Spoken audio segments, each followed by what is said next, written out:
After the Civil War, when recently freed slaves joined the population, the Texas prison system realized it did not have enough space to hold all of the prisoners, and the South's economy was struggling without a cheap labor force.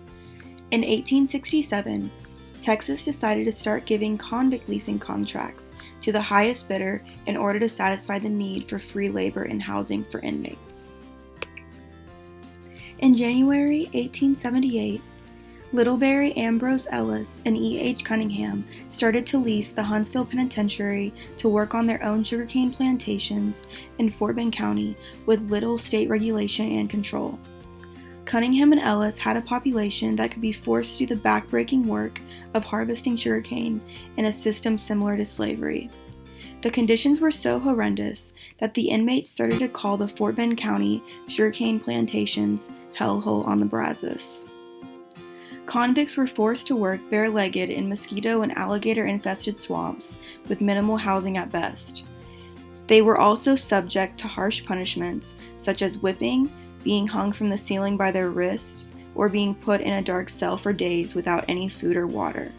Inmates often mutilated themselves by either falling out of bed or cutting their Achilles tendon to escape working in the sugarcane fields.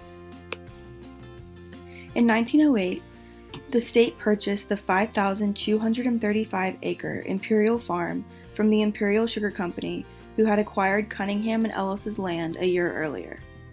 In 1910, the prison system was forced to make reforms due to public outcry about the hellish living conditions and the long-term abuse of inmates, which depicted the progressive era mindset at the time. As part of these reforms, the state decided to abolish the convict lease system.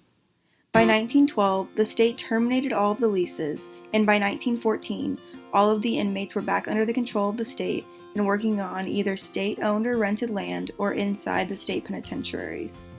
However, prisoners were still subject to farm work over the next few decades and victim to the abuses of the former era.